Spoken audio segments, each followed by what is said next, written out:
All right. So what is the goddamn deal, YouTube? It is, of course, your boy Volandis back with another video, man. And I've been so unbelievably busy. So I always feel a little bit reluctant to do these type of videos, like the what's in my camera bag videos, just because they're heavily focused on gear. And I know, like, on the internet, photographers, videographers, we're always like, gear doesn't matter. But then we make these what's in my camera bag videos, and we have 10 1DX Mark IIs and Mark IIIs, and we got this camera, that camera, and I think it just kind of puts an unrealistic view on like what photography is and the things you need to make great photos. So before I do start this video, I do want to say that a lot of these cameras that I'm going to show you today, and I'm going to do my best to not show y'all anything that I do not use on the daily or that I haven't used in like months, or things that I use once a month. Or, I'm not going to show you the 10 camera battery chargers that I have, or just my memory cards. Like, I'm not going to go into my memory cards. I'm not going to go into like what mic this is, the tripod. Like, some of that stuff just doesn't matter.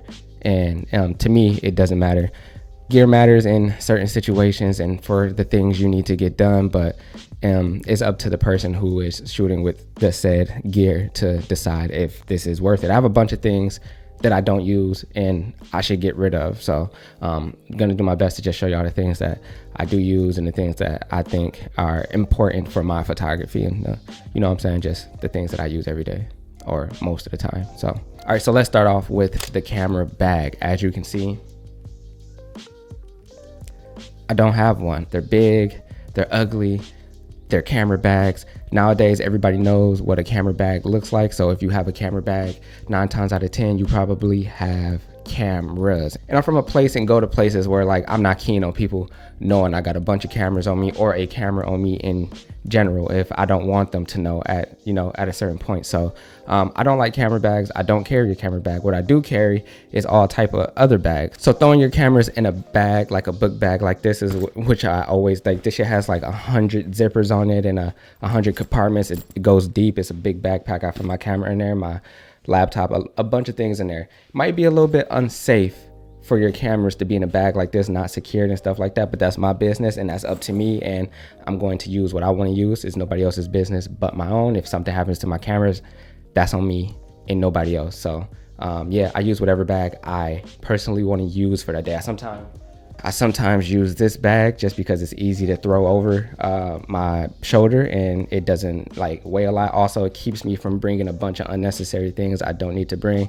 When I use this bag, I'm only allowed to bring certain things, so keeps me like in check on the camera gear that I bring. Like, I don't bring any unnecessary like kind of camera equipment with me when I use that bag. I also have my other Carhartt tote bag. Y'all seen this in the last what's in my camera bag video. So this is a good bag for me as well. Just when I don't feel like wearing a backpack or a sling, I might throw some stuff in there. So camera bag, very simple. I don't use one. I use any other bag that looks good to me, and that's what I use. So all of my digital cameras are Fujifilm cameras. I did switch fully over to Fujifilm a couple months ago, almost a year ago now that I think about it, but I do use all of them for different purposes. I also do want to mention that 2 of these cameras I just obtained within the last month. So I don't really use them like that, and I haven't used them like that because I haven't had them that long. But the 2 cameras that I do want to mention that I use is the Fuji X-T4, which is a great digital camera. It is a crop sensor camera. It is great for photos, great for video.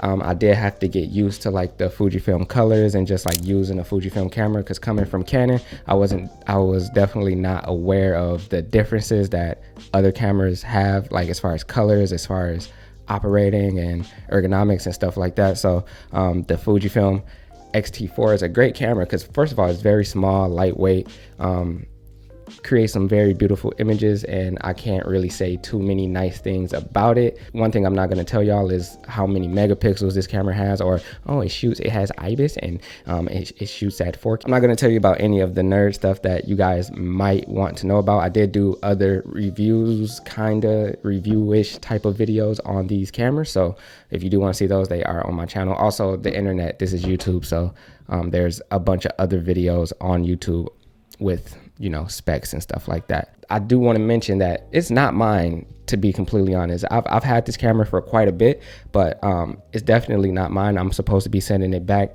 whenever it is asked for, like, so whenever they ask for it back, I have to send it back. But it is the Fujifilm GFX 50R, which is a medium format digital camera. Now this camera is a medium format digital camera, so it does produce some crazy detailed and just nice images overall. It's a Fujifilm camera, so you know, you get those Fujifilm colors that I've grown to love in medium format factor, like form factor. So very good camera. I actually hope they never ask for it back, because I do use this camera for a lot of like my not necessarily commercial shoots, but like professional type of work. I haven't used it that much for anything personal, but I do use it a lot for when I have to do a job for somebody. So for that, it is an amazing camera, and just a lot of detail, a lot of things you can do with it. Two very good cameras that I do love and I use quite a bit. I just got this XE4 and I'm going to be using this camera a lot. You're going to be seeing this camera a lot on this channel, and just know this camera is a beast as well. It's just like the X-T4, just smaller, and it's just nice. Like, I love it. It's my favorite Fuji camera that I've used. Getting into the lenses, I have the 16mm lens, and on a crop sensor camera that's like a 24mm. So yes, I've used this lens mostly for everything that I shoot with when I use the X-T4 or the XE4 now. So I've used this lens for almost everything. The XE4 did come with the 27mm that I was able to test out in Colorado, but that's the only time I've ever shot with that lens, so it's not too much to say about it. On the medium format camera, it has the 63mm lens. Very good lens, very sharp. It's a 2.8 aperture on medium format, so that's wild. So just all around very good camera, very good lenses for these cameras. I can't say too many nice things about it. So this is already becoming like too much gear, and there's going to be people watching this like, he has so much gear. If he's not focused on gear, then like, what is all of this for? And every photographer, bro, every content creator, anybody who does anything creative always has the things that work for them, and they use the things that work for them. Just because I have all this gear does not mean the next person needs to have all this gear or obtain all this gear. I don't even use all of this every single day, and I do think the more gear you have, the more just kind of it messes with your brain, because you feel like you need to use all of it. Sometimes you might go to shoots and you might bring every single digital camera you have, just because, oh, you can justify a reason to have the X100V and bring the X-T4 but the XE4 for a backup, and then if I want to get something that's really in detail, I can bring the GFX. You just have to control yourself and just really think about the things that you need. I've obtained these cameras over years of doing photography, and I'm, at the end of the day, photographer, person who loves cameras and photography. The next camera we have is the Contax T2. Just obtained this camera not too long ago too. It is a 35mm point and shoot film camera. My favorite 35mm point and shoot that I've used so far. Is very, like, it feels good. The images look amazing. Very small, easy to throw in your pocket. If you're like at a party or something, or at a function, and you want somebody to like take pictures of you, because as a photographer, I never get pictures taken of me. None of my friends are photographers, but this is an easy camera to just like hand to one of your friends or whoever's around and just be like, hey, take some pictures. You don't really need to even know how to be a photographer. Turn the flash on for them, take some pictures. It's as easy as, you know, riding a bike. So once you learn it, you don't really need to know too much. I'm more so on the side of having fun with it, documenting everyday situations. I do want to use it for some photos in my book. I think it'd be easier to document some things if I just bring this camera and not like a big Mamiya or like none of these digital cameras. It's a little less intimidating, a little bit more fun. Yeah, so Contax T2. And as you know, the Contax T2 is definitely, any Contax camera at this point is like a fashion statement and a fashion piece. So if you have a Contax, you're the cool one. You're, you know what I'm saying, that person with a Contax. So this is just a Super 8 camera that I've had for like a year now. I don't shoot with it often. Actually, I do shoot with it often, but a lot of the footage is not seen yet because it is very expensive to get the footage from this camera developed and processed and all that. So a lot of the film that I have, a lot of the things that I've shot with this camera are just like sitting around the house in cartridges, like that I'll probably get processed and scanned at some point in my life, but right now it's just not that important. But I do use this a lot, even though like it doesn't seem like it because you don't see the footage from it anywhere. I do use this camera quite a bit. Every single time I get film for it, I use it, and I get film for it quite a bit because the film's not expensive, but you know, processing is. So Super 8 camera, very important to me. I use it quite a bit, even though it doesn't seem like I do. Use it a lot. The next thing, and the most important probably camera that I have on my list of things that's in my camera bag, is the Mamiya RZ67.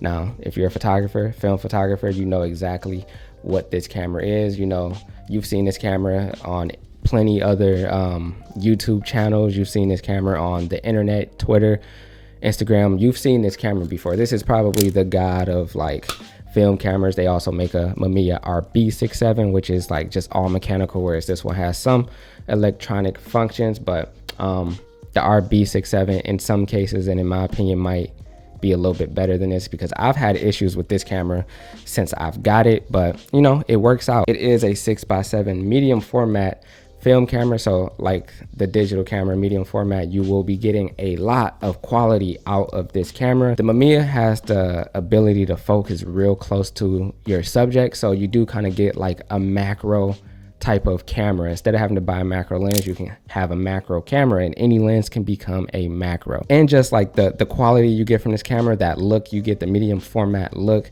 it's a very good camera. I do think I'm going to eventually sell this camera and get a Pentax 6.7. I'm not gonna lie. I think the one thing I'm gonna miss from having this camera though is the ability to focus really close, but just that one ability alone doesn't, you know, trump everything that I want within a camera.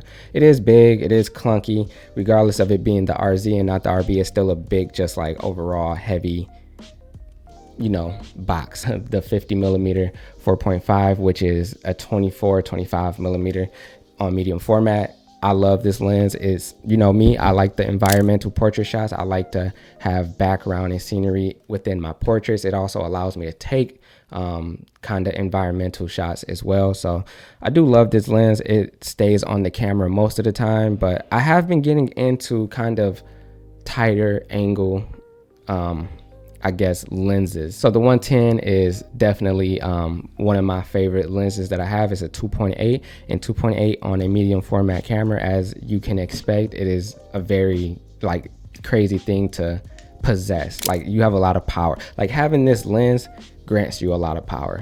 Goes down to 2.8, amazing lens. I really don't know what more to say about it besides that it's a really good lens.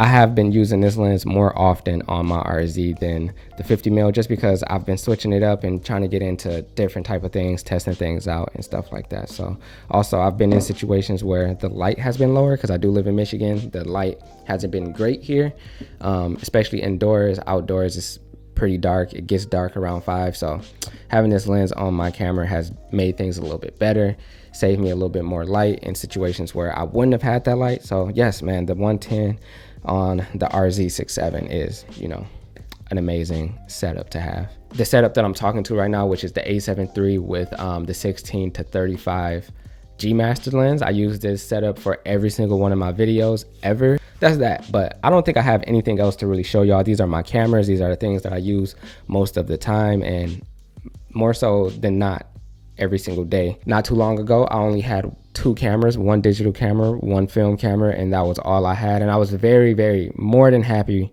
with that. And it didn't make no difference to me, the more or less things that I got for photography. Sometimes you get cameras because you feel like, oh, I need to upgrade my cameras. Fine. Sure, I understand. Sometimes you get cameras because you just like the way it looks, which is also fine. You've heard on every single YouTube video of people who do these type of videos, they're like, you don't need all these things. This is just what helps me and stuff like that. But if you have a bunch of gear, there's a reason you've obtained a lot of gear. Could be over the years, could just be because you like cameras, and could be because you got a camera to test out and just so happen to have kept it. So sometimes things happen that you don't necessarily mean for them to happen, but having a lot of gear, not that important. Not having a lot of gear, also not that important. So either you have a lot of gear or you don't, and it works for you, or it don't. It's just unrealistic sometimes to make it seem like either you don't or you do need it, if that makes sense. So yeah, that's gonna be it for this video. I do hope you guys enjoyed the video. I hope you guys got something out of it. If you are not subscribed to the channel, please do me a favor and hit that subscribe button. If you are subscribed to the channel, I am not talking to you because you already did what you had to do. But other than that, man, we're probably gonna get on up out of here. We got some other things to man, March, very busy month for us, man. So yeah, it's a blessing. So yeah, man, we about to go do some shit. Hope y'all is too. Let's go do some shit.